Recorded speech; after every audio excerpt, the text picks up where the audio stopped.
अपने घर पधराए के सब सामग्री बाजार से नहीं लाए। और जो वैष्णव हते तिनसो बहुत विनती दैन्यता करके सब सवन को सीधो सामान दे के सब रसोई की व्यवस्था करी। और श्री आचार्य जी आप सखड़ी अनसखड़ी पाठ सामग्री सिद्ध करके श्री ठाकुर जी को भोग धरी भोग सराय आप भोजन अरोगे। तब परमानंद दास और सब वैष्णव महाप्रसाद लेके सब वैष्णवन को अपनी महाप्रसादी से महाप्रभु जी ने देनी। और उपरांत में आप अपने गादी तकियान पे आए कि श्री महाप्रभु जी विराजे हैं। तब परमानंद दास महाप्रसाद लेके श्री आचार्य जी के पास आए, दंडवत करके बैठे। तब श्री आचार्य जी परमानंद दास जी से आज्ञा किए कि भगवत जस गाओ। तो परमानंद दास जी के मन में विचार आयो तो या समय श्री आचार्य जी को मन ब्रज की लीला में तो गोवर्धन नाथ जी के पास में है। तासो विरह को पद गाऊं तो अच्छा, ये क्षण विरह के पद को है। तो विरह को पद श्री परमानंद दास जी श्री महाप्रभु जी के सामने गाए। हरि तेरी लीला की सुधि आवे, हरि तेरी लीला की सुधि आवे, कमल नैन मन मोहन मूरत मन मन चित्र बनावे, हरि तेरी लीला की सुधि आवे। जो ये पद श्री परमानंद दास जी श्री महाप्रभु जी के सन्मुख में गाए, मेरे प्रियजनों, या पद को श्रवण करते कि हरि तेरी लीला की सुध आवे, एक पहली तुक को श्री महाप्रभु जी ने जब श्रवण किया ताई समय श्री आचार्य जी आप लीला में मग्न हो गए। एक शब्द परमानंद दास जी ने गाया, एक लीटी, हरि तेरी लीला की सुधि आवे।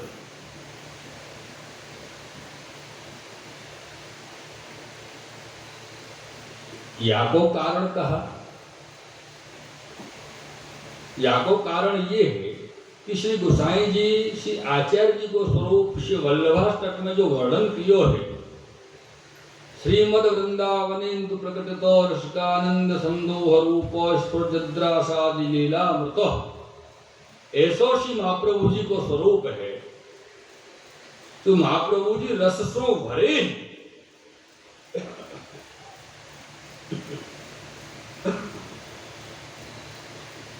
और सर्वोत्तम जी में भी तो श्री गोसाई जी ने श्री महाप्रभु जी को नाम दियो बड़ो आनंद वालो, रास लीले के तात्पर्य।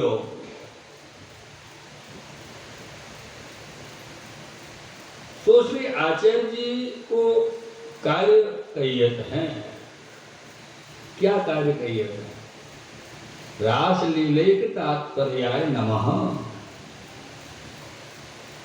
आचार्य जी को क्या कार्य है? जो जो ग्रंथ किए सो तामे रास लीला ही तो तात्पर्य श्री आचार्य चरण ने की रखो, वाके इतर तो कछु नहीं। या के कारण श्री महाप्रभु जी आप रास लीला में मगन हुए।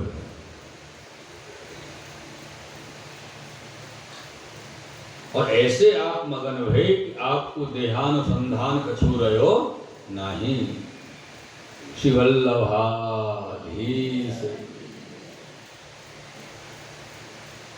देहानुसंधान आपको रहो नहीं। 3 दिन तक आप ऐसे ही श्री आचार्य जी मूर्छा में रहे। तो नेत्र मूद के गादी तकियान पे आप विराजे। वह समय पे दामोदर दास हरसानी जी और जो सब संग में वैष्णव होते, जो वैष्णव श्री महाप्रभु जी के स्वरूप को जानते कि महाप्रभु जी को स्वरूप कहा है,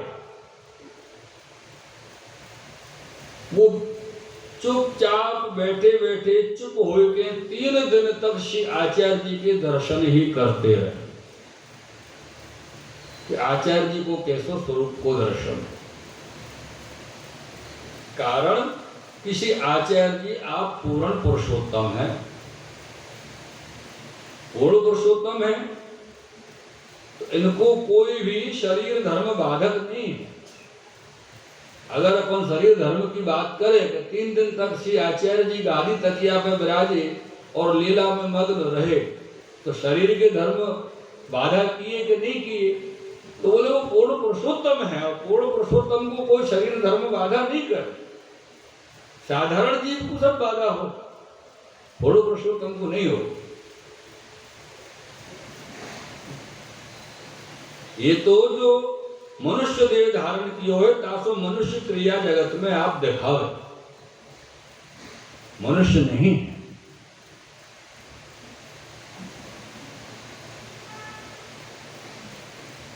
आपको श्री वल्लभ कौन दिखे? मनुष्य दिखे कि पुरुषोत्तम दिखे? ये विचार करने को विषय।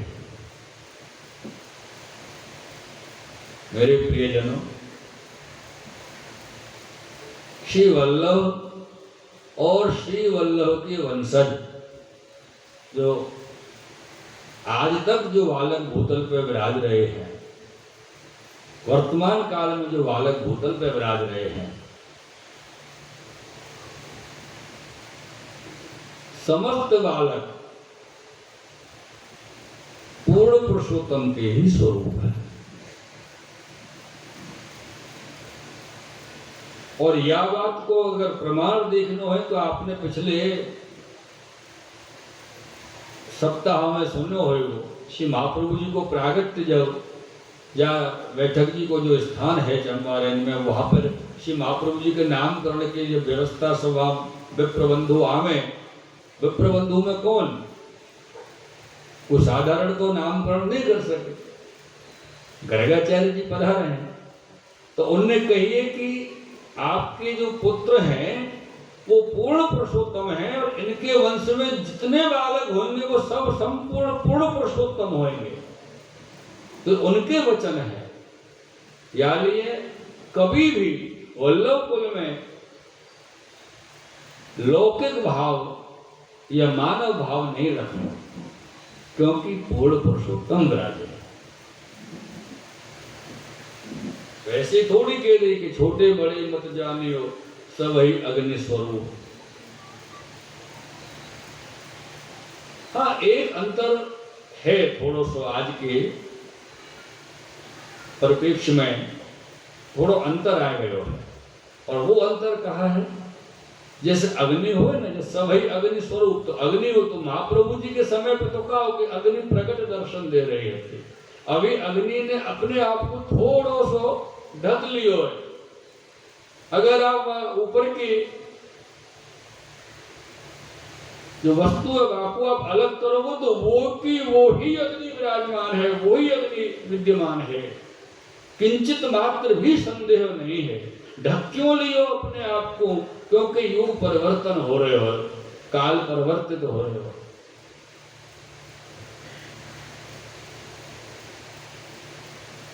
या काल में अपने आप को ठाकुर जी की लीला में भी रखना है और या काल के समस्त वैष्णव जीवन को भी ठाकुर जी के पास लीला में पहुंचाना है। ये सब कार्यभार लेके वल्लभ कुल आज को चल रहे हो। मेरे प्रियजनों, पर इनको जो देह को धर्म है, श्री महाप्रभु जी को कोई देह धर्म बाधक नहीं है। यानी सभी सेवक 3 दिन तक श्री महाप्रभु जी के पास बैठे रहे और दर्शन किए करे।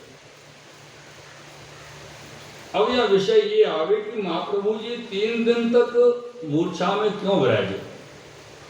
लीला में मग्न जो रहे श्री महाप्रभु जी विराजे 3 दिन ही क्यों विराजे? चौथे दिन आप उभान भयो तो क्यों भयो? या के पीछे को बहुत रहस्य कारण है, क्योंकि 3 दिन की जो लीला है, 3 दिन को आपको विराजने को कारण है, वो 3 जगह की मुख्य ठौर की लीला को आप रस में मग्न रहे। या में श्री गिरिराज जी, श्री वृंदावन और श्री यमुना जी, ये 3 स्थल की लीला 3 दिन में श्री महाप्रभु जी आप मग्न रहे, 3 दिन तक। तो यहाँ में श्री गिरिराज जी के स्वरूप हो सगरी लीला की सामग्री सिद्ध करत है। वह लीला में आप मग्न रहे प्रथम दिवस। दूसरे दिवस श्री वृंदावन की लीला रसात्मक कुंज विहार में। दूसरे दिन आप वृंदावन की कुंज विहार की लीला में मगन होकर के विराजे। और तीसरे दिन श्री यमुना जी जो सब राष्ट्र को मूल है, जो जा प्रकार जल स्थल की लीला है, तो एक दिन श्री गिरिराज जी संबंधी लीला, एक दिन कंदरा में नाना प्रकार की विलास चतुर्भुज दास जी गाए हैं। गोवर्धन गिरि सगन कंदरा रैन निवास कियो पिय प्यारे। दूसरे दिन वृंदावन की लीला और तीसरे दिन यमुना जी के पुलन की लीला। ऐसे करके श्री महाप्रभु जी 3 दिन लीला में मगन रहे। मेरे प्रियजनों, पीछे श्री महाप्रभु जी ने विचार किया कि भूतल पे अनेक दैवी जीवन को शरण लेके लीला रस को अनुभव करावनो है। ऐसे विचार करके सो चौथे दिन श्री आचार्य जी आप नेत्र खोल के सावधान रहे। शिवल्लभाधीश की। जब चौथे दिन श्री आचार्य जी सावधान रहे तो पहले दिन से ही परमानंद दास जी तो बहुत डर पे हुए। उनको लगे खबर नहीं, मैंने कहा अपने पद में कही तो महाप्रभु जी लीला में मगन हो गए। श्री आचार्य चरण बहुत डर गए और मन में विचार किया कि आज पाछे को दिन ऐसो पद गायन कीर्तन श्री आचार्य चरण के सामने मैं नहीं करूंगा। क्यों? डर का बात को हतो। डर ये हतो कि कदाचित फिर श्री आचार्य जी लीला में मगन होए और लीला में मगन होए और वह लीला में सो वापस पधारे को आपको मन न भयो तो आप लीला में ही विराजे, तो बाकी जो जगत के जीव हैं उनको उद्धार कैसे होगा? श्री महाप्रभु जी की शरण कैसे आवेंगे? या लिए आज पाछे कोई दिन ऐसो विरह को कीर्तन में नहीं करूंगा, श्री आचार्य जी के आगे नहीं करूंगा, क्योंकि श्री आचार्य जी आप विरहात्मक स्वरूप हैं। सर्वोत्तम जी में श्री गोसाई जी ने श्री आचार्य जी को नाम कहो है विरहानुभवी का अर्थो सर्व त्यागोपनिषद। विरह के स्वरूप हैं श्री आचार्य जी और विरह रस के अनुभव के अर्थ सर्वलौकिक में आपने त्याग किए हैं, तो उपदेश में करते हैं। या में विरह को जो स्वरूप जताए आप स्त्री को, तो विरह दशा में लौकिक वैदिक की कछु सुधी रहे नहीं। फिर जब श्री आचार्य जी श्री महाप्रभु जी परमानंद दास जी से आज्ञा करते कि कछु भगवत लीला गाओ, तो ठाकुर जी के सामने अनेक प्रकार की लीला आपने गाई, पर महाप्रभु जी के सामने सदैव सूधे सूधे कीर्तन गाए, विरह के कीर्तन न गाए।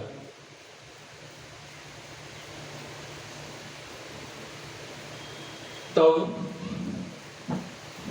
श्री आचार्य जी आप भोजन करके पौड़े हैं, तब सब वैष्णव महाप्रसाद लियो और परमानंद दास महाप्रसाद लेके श्री आचार्य जी के आगे कीर्तन गावे लगे, कीर्तन करवे लगे। विमल जस वृंदावन के चंद्र को काहो प्रकाश सोम सूरज को जो मेरे गोविंद को। विमल जस वृंदावन के चंद्र को और पद गाए और उनको चित्त तो व्रज में है। चल सखी नंदगाम जाय बसिए, खरिक खेलत व्रज चंद जो सो हसिए। चल सके नंद गाम जाए बसिए। तब श्री आचार्य चरण आपने मन में विचार किया, अब व्रज को चलिए। तो वह समय पे परमानंद दास जी जब कन्नौज में रहते तो परमानंद स्वामी कहावती है ना, इनके सेवक बहुत इनने किए, अपने शिष्य बहुत बनाए। तो सब सेवकन को लेके श्री आचार्य चरण के सामने आए, बोले कृपानाथ इनको शरण लीजिए। तो आचार्य जी ने कही आपने सेवक किए, इनको क्या बुलाए हो, आपने नाम सुनाए हो। तो संकोच में आ गए श्री परमानंद दास जी और श्री आचार्य जी से विनती की, कृपानाथ वह समय स्वामी पनो हतो याली सेवक कर लिए, अब तो मैं आपके चरणारविंद को दास हूं, आप स्वामी हैं। ऐसे जब विनती करी तब श्री महाप्रभु जी ने कृपा कर सब सेवकन पर कृपा की नहीं।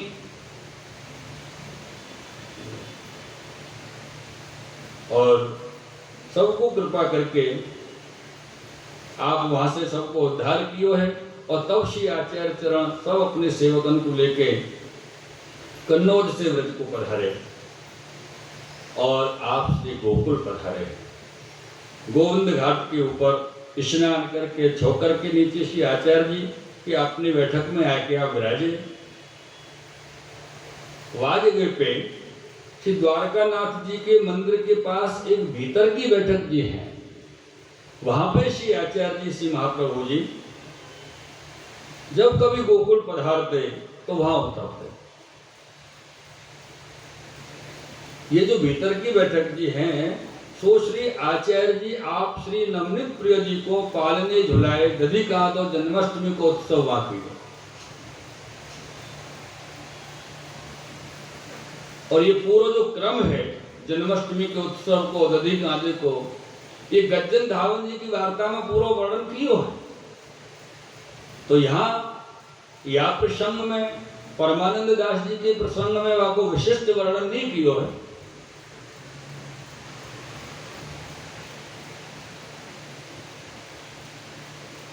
वह समय पे श्री आचार्य जी स्नान करके छोकर के नीचे अपनी बैठक जी में आप विराजे हैं। तब सब वैष्णव परमानंद दास जी सहित स्नान करके श्री प्रभु के श्री आचार्य जी के पास बैठे। और वह समय पे श्री आचार्य जी ने श्री यमुनाष्टक जी को पाठ परमानंद दास जी को सिखाए। यमुनाष्टक को पाठ आप सब करो ना यमुनाष्टक।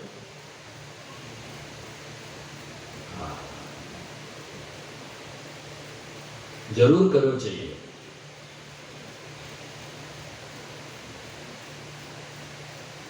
नमामि यमुनामहम्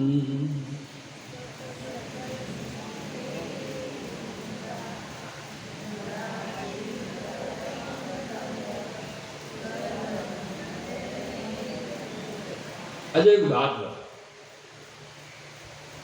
घरसों आप जब 4, 4:30, 5 बजे या कथा श्रवण करवे श्री परमानंद दास जी की वार्ता श्रवण करवे आए तो चाय पी के आए कि नहीं सब लोग? हैं? नहीं पी?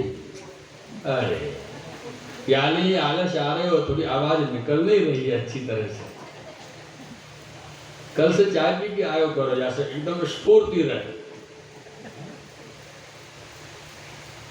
पता है भगवान को नाम और गुणगान चाय के बगैर नहीं हो। अपन कहे ना श्री आचार्य स्मरणम भजनम चापी, स्मरण करना भजन करना तो चाय पी लो ऐसे। अरे बाप रे बाप, जो वास्तव में ऐसा भाव नहीं है तो अब ये लागू कर दियो है। ऐसा लग रहे हो कि चाय पियो तो स्फूर्ति आए तभी बोले श्री नमामि यमुना। हाँ थोड़ी सा चाय जय हो।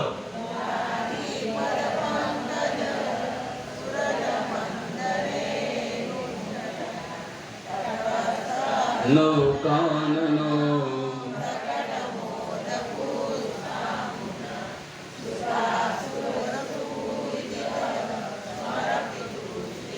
श्याम सुंदर श्याम ने महारानी की जय हो।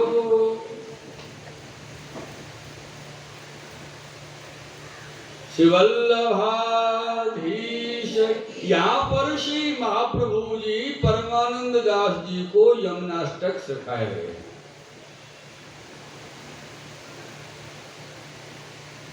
और जब श्री यमुनाष्टक को पाठ परमानंद दास जी को सिखाए तब परमानंद दास जी के हृदय में श्री यमुना जी को स्वरूप स्फुरित भयो। श्री महाप्रभु जी एक बार सिखाए और श्री यमुना जी को स्वरूप श्री परमानंद दास जी के हृदय में स्फुरित भयो, प्रकट भयो। और हमें तो सवार थी सांजे सुधी लग्या ज रही छतां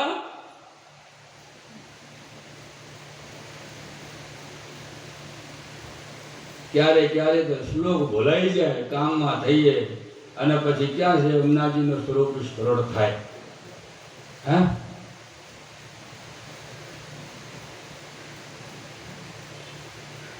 અત્યારે અમે બોલતા હતા શ્રી નમામિ यमुनामहं। और सवारे सवार तो घर में બધું કામ કરવું હોય ને એટલે यमुनाजीનું પાઠ પણ કરવું હોય। નમામિ यमुनामहं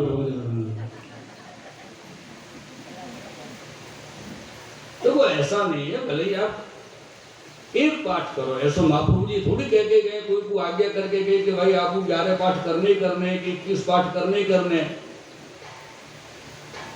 कि हमको श्री यमुना जी की उपासना करनी उपास्य भाव से, ऐसा नहीं। हमको श्री यमुना जी को हृदय में धारण करना है, वहां के लिए सतत चिंतन करना है। और चिंतन में गिनती नहीं कि हमको एक पाठ करना हो कि 108 पाठ। और कितने वैष्णव तो दीपक जला के 108 पाठ को अनुष्ठान करें कृपा। श्री यमुना जी के का फंस गए।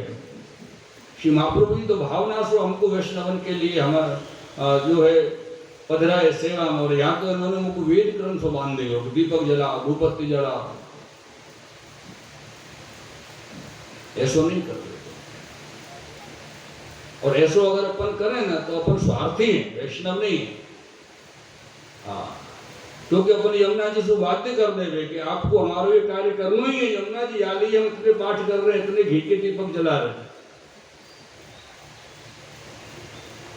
और घर पे जो वैष्णव आवे, वैष्णवन को बुलाए के मनोरथ करे से 11 पाठ यमुना जी ने આપણે રાખ્યા છીએ। અને यमुना जी पाठ પછી આપણે બધા વૈષ્ણવ માટે अन्ना હોય तो क्यों बुलाया था इसने जब कुछ कर ही नहीं सकता था तो? अरे भैया यमुना जी के पाठ के लिए बुलाया, हलवा पूरी खावे थोड़ी बुलाया सबको पाठ पीछे।